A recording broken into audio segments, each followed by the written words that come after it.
Yeah, see, today I'm gonna pull up on this guy. He homeless.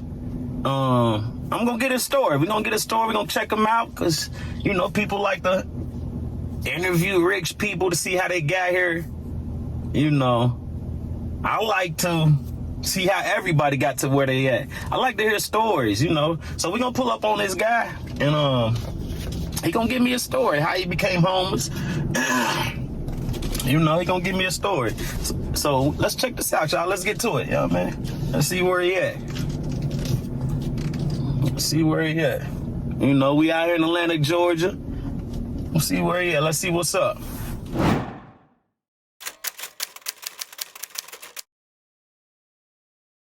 How you doing? I'm doing fine, man. So, man, tell me about your story, man. When I seen you, you was looking very interesting, and then you asked me where I was from, the part of Florida, because you seen my plates. Right. So right now we're in Atlanta, Georgia. So when you seen my place, and you was like, what part of Florida you from? So we connected right there, right? So we connected right there, because I used to live in Orlando, and you said you was from? Fort Myers. What brought you to Atlanta, Georgia? Well, when I was free from prison, Florida State Prison, I decided to get out and just move around. And one of my cousins was up here, which is from Jacksonville, Duval County. And I happened to call myself going to stay a week, end up getting a job, getting a place, doing good, you know. And I've been here since 10 days after 9/11. 10 days after 9/11. And fortunately, you know, I didn't have a past like this, but I had a great wife I met. We spent like maybe 14 years together. And, you know, she just passed away 6 years ago. And due to that fact, I had a great life up to then. After that, I thought it was the end of the world. But I'm sort of putting myself back together now, but, you know, at first it was strong. It took me 6 years. Sleeping out in the woods, different areas, you know, trying to survive, which I am. I would never beg, ask anybody for anything to come to me and offer me. I know it's a blessing, you know, from high above. But, you know, unfortunately, some people have to go through struggles. I'm just one of them. But I won't be here forever. And, you know, just take it one day at a time. One day at a time. So what were you doing before? So you say 6 years. So what was you doing before? Oh, I used to cook. I used to do a lot of catering and stuff like that on my own. And I started out with TGI Friday Corporation and stuff like that. You know, I love cooking. Went to Job Corps for it and everything. You know, but that's another story.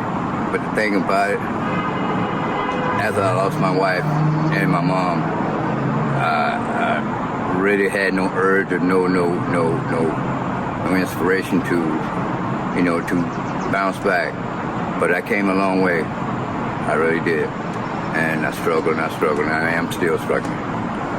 So for those out there who doesn't see us as we are, we're not all the same.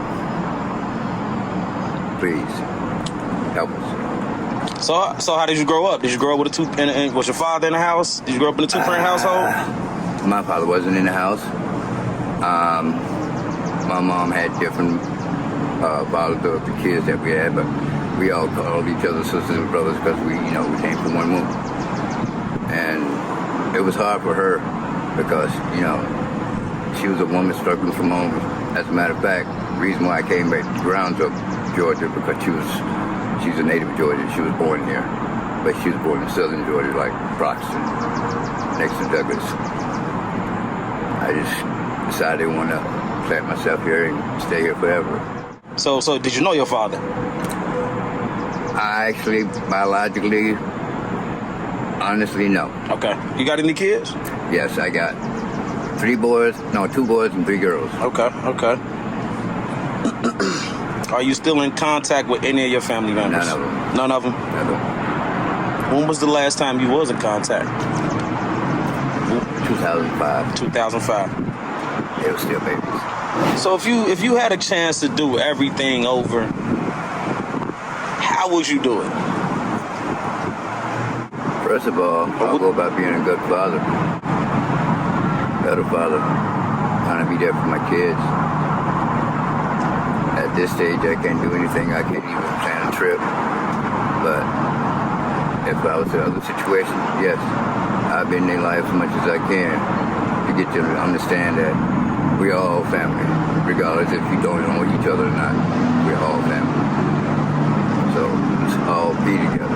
Are there any things you passionate about? Anything you love? I'm passionate about art. I used to draw when I was younger in school. Oh, yeah? And I could have done a lot from that, but back in the days, you know, at my earlier age, it was kind of, you know, scarce because, you know, I was still in that particular minute when it just started turning over, you know, like, stop fucking with, you know, African Americans, you know, ain't no nonsense. But anyway, then I thought about it, went to a job corps, started cooking and stuff like that. I actually stopped my mom because she had so many jobs that she had to keep up, you know, to help us out, youngest ones out.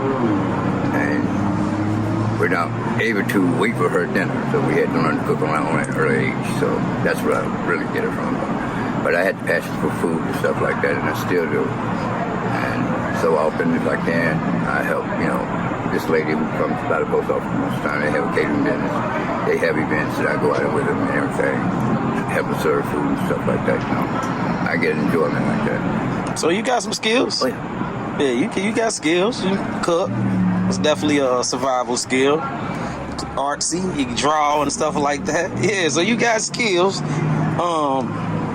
which is a good thing. It really is, You know, some people probably think, you know, when we ride past and see y'all that y'all just ain't doing shit, don't have no dreams or desires, and I know y'all do. And I know you know y'all do. What kind of, at this point, do you still have dreams?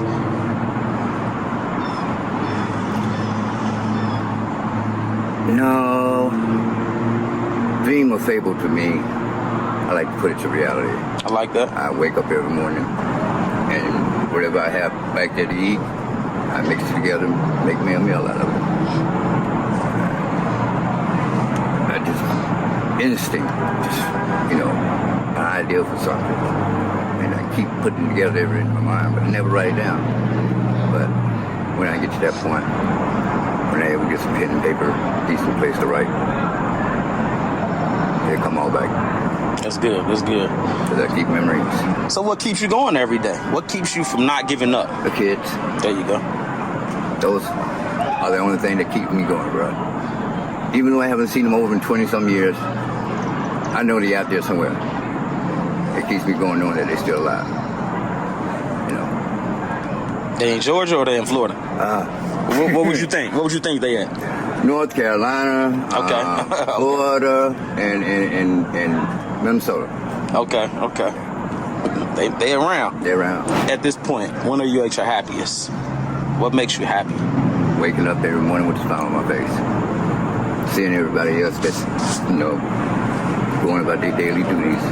Speaking to people that I know, say good morning with a smile on their face. That makes me happy. What's the best thing that happened to you in the last week?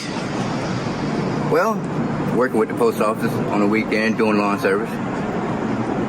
Keep a little change in my pocket. Oh, so that, I know that. I see how you lit up when you said that. So I'm glad to see that something is out here making you happy, and you find the happiness out here, even in your situation. I really am. Just had a birthday, the 3rd of April, which is 2 weeks from Wednesday just passed. Oh, happy belated birthday. Appreciate it. How old you turn, if you don't mind me asking? 16. Okay, 60? 16. 16? I know that's right. But you about to get your driver license then if you're 16. Nah, that's good. I like the energy, man. I'm glad you're still able to keep your head up and everything. What's your biggest fear being out here? What's my biggest fear? Yeah. That maybe someday, knowing that I don't bother nobody bother me, because I've been in this area for such a long time, try to engage in the hurt and taking my life. Yeah. But it's like this. Why should I fear? If it's going to happen, it's going to happen. So don't shiver up and say, we're not going to do what I do. No. Rationalize it and just think it over. Yeah, that's good stuff, man. And I definitely understand. You so you stand behind here? Yes. You mind showing me your spot? No problem. Let's see how you live, my brother. Let's see how you live.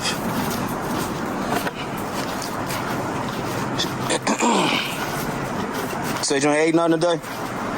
Like I said, me eating the granola bars, man. We're gonna make sure you eat, man. Put some money in your pocket. Get you through the day, a couple days or something. And I'm gonna come check on you way more often. Yeah, I got my sleeping bag, I got my covers all covered up and stuff, you know. And I try to, but I can't stop you doing drunk and alcohol coming through here, you know, when I'm gone. So it's like this, it's regaining, you see it, but this is my little quarters right there, but I got all my covers and stuff, my seat. You back here by yourself? Besides, next door. They in there? I have No idea. Do y'all conversate? Every morning. I keep to myself, bro. Stay to yourself. Do y'all try to help? Y'all don't try to help each other out here? Well, we speak to each other, but as far as helping, I can't help nobody who can't help themselves. Facts. I have to help myself before I try to help somebody else. So I can give me a good advice, they take it, or leave it. I know what move to make. I pay a lot of attention. Yeah, I mean, at the age you are, 16, you know, you got a lot of wisdom, so you can still teach somebody something. Yeah. You know what I mean? And I don't know if they're younger than you or what, but... No, he's about the same age. Same age. Yeah. One of my wife that passed, son used to go to school, girl lives over there with him. She's on the drug stuff. I can't tell him anything what to do, but... Yeah. Did you ever, I don't know if you mind me asking, but was drugs ever in your life? Oh, yeah. I still smoke weed today. But weed ain't a drug, man. But I coke, that coke, snorting stuff. I was like early. Back in your day. Because I spent time. I ain't got time for it. So what did your wife do? Well, she worked at DeKalb Technical College. She actually was she started out back there at the register office, and they put in the front information. Her name was Pamela Henson. Pamela, okay. So once she passed, man, everything kind of went downhill. Yeah, I'm definitely sorry to hear that. You so when it rain, what you do when it rain? Cover up like it's a halfway covered now, and I go up on the sidewalk of the post office and bring my sleeping bag and everything, just lay there. I'm prepared. Cover up everything that I'm not going to be able to use, you know what I'm saying? So how do you get a chance to take showers? Anytime? Yes, when this lady come by sometimes when, since her wife, her daughter been in the hospital already, I go to Planet Fitness and take a shower. So she take you to Planet Fitness? Other than that, I got body wipes and stuff that I wipe off. I clean off myself. When the last time you had a shower? About a week ago. What size you wear? Right now it's like 32, 36. You want to take a shower? I ain't got no damn Planet Fitness. It wouldn't proceed because I got to get up in the morning and go cut grass anyway. So, okay. You know what I'm saying? I'll get you together another day then. After that, yeah, I would love to go take a shower. I got you. I'll get you together another day. You say you're going to cut grass tomorrow right here at the post office? No, he comes to pick me. Oh, he pick you up? Yeah, and we go in different areas. Okay, yeah, I'll check back with you a little later. Make sure you get a shower and things like that. Give you some fresh clothes. So the first few days of being homeless, how was it for you? If you remember. It was a real struggle. Who couldn't remember? It was a real struggle. And things that I called myself value, I couldn't take, I had to leave behind. But the most important thing is, I had failed to forget that all the important things are always in my mind. So after 3 days of going through that torture myself, I realized I can't drag memories along with me. It must keep up in my mind. I decided whatever, if I had to suddenly move, that was it. I'm gone. I'm going to another area. Just keep bouncing around. Get stable and comfortable. So how long you been in this area? Oh, about 3 months. Pretty much comfortable right here? Yeah. It's a good shady space, and I though. can see all the traffic and stuff like that, you know what I'm saying?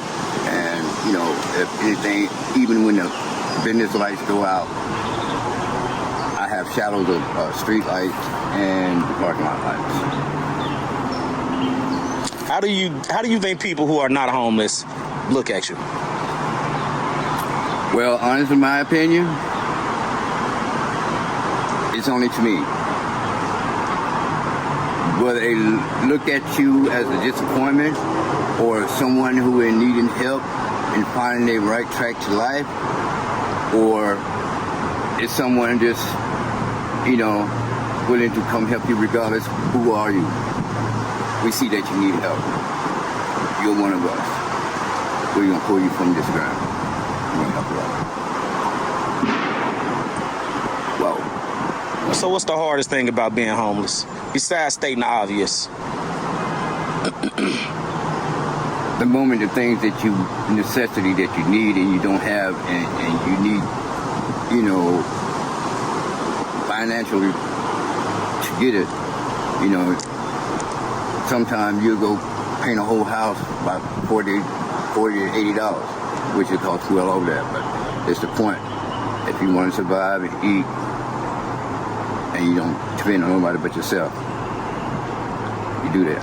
Other than that, you're out here looking for drugs, standing in front of a good business area like the post office, begging people for their hard-earned money, then you go turn around, end up spending it on drugs. It's not right. It's not right. What you think the government should do to help out the homeless? You think they can do a better job? Think they can do something? No. They're doing exactly what they're supposed to do, and that's only allowed for them to do it. Keep control. When you was younger, did you get it? Did you get emotional love from your parent, from your mother? Very much. Very much.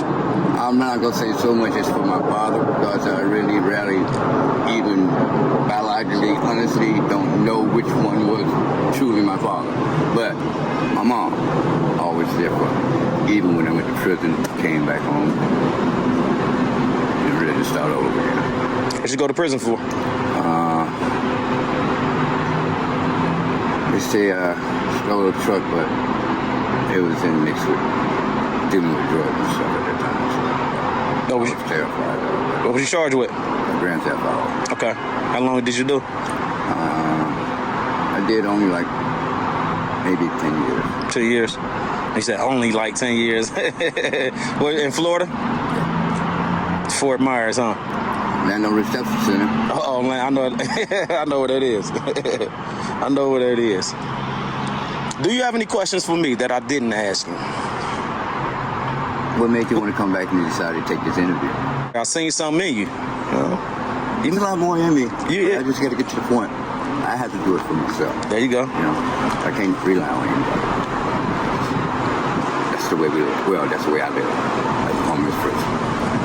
And I don't look at y'all. I don't look down on y'all, because this shit can happen to anybody. And I know that this can happen to anybody. It only take one bad decision, one, you know what I mean? It can happen to anybody. Right. So I don't look down on y'all. I don't, because I know it can happen to anybody. One missed mortgage payment and you can be out on the streets. Yeah. Then you end up losing your job. Losing your job. So what you say to people that be like, just go get a job? What you say to those people? Well, I would, but unfortunately I can't, because I can't afford an ID. Because when I paid for my first ID, it was only $5. $5 from $36 right now. That's too much for me to be even living behind a building convenience store. And it's hard, you know, especially when you try to argue our goodness about hard to, you know, I rather work for this money, still beg for the money. Some people don't have that respect for us, but I'm the type of person who actually labor, then I will get paid. Other than that, I really don't expect any free handout, and it's coming from the heart. That's big. Respect on that. Really, really respect on that. Man, I definitely appreciate your time. No problem, bro. We're gonna make sure you get some necessities. Anything you need from me? We can go in the store and grab any household items you need, anything you need. I could use some socks. Yeah, I could use. Oh, I got deodorant. You got deodorant? Yeah. You got wipes and stuff? I got wipes and stuff. Go down there and get you something. Let's go and get right, man. I definitely appreciate you. I appreciate you, man. What up, y'all? What up? You know, when I started doing this, when I started podcasting, I was more interested in people's stories, their perspective on things, and when people do like street interviews and stuff, a lot of the times people are more, they interested in hearing rich people's stories. How did you get here? How did you become rich? How did you become successful? And we forget it's another side to the coin. There's people that's not successful. There's people that's homeless. So, I like hearing those stories as well. How did you get here? How did you become homeless? So I was glad that he was able to tell me his story. And he was in good spirits too. That was the thing. I was surprised how much he was in good spirits. He was happy. He was finding things to be happy about, So, and we don't think about that part. We just think they all just miserable. We think all homeless people is miserable. And he said, he was saying how he wasn't the type that just sit there and want handouts all the time. That's not him. Damn. He said all he ate today was granola bars. We in the middle of the afternoon. That's all he been eating. So, I made sure he got some food. Make sure I gave him some money. We went to the store, got him some, whatever supplies he needed. I could have had that all on tape, but it ain't even about all that. That part, that's unnecessary, But damn. But we gonna keep them coming, man. We gonna keep them coming. And, appreciate y'all tapping into the Waterway Podcast. Until next time.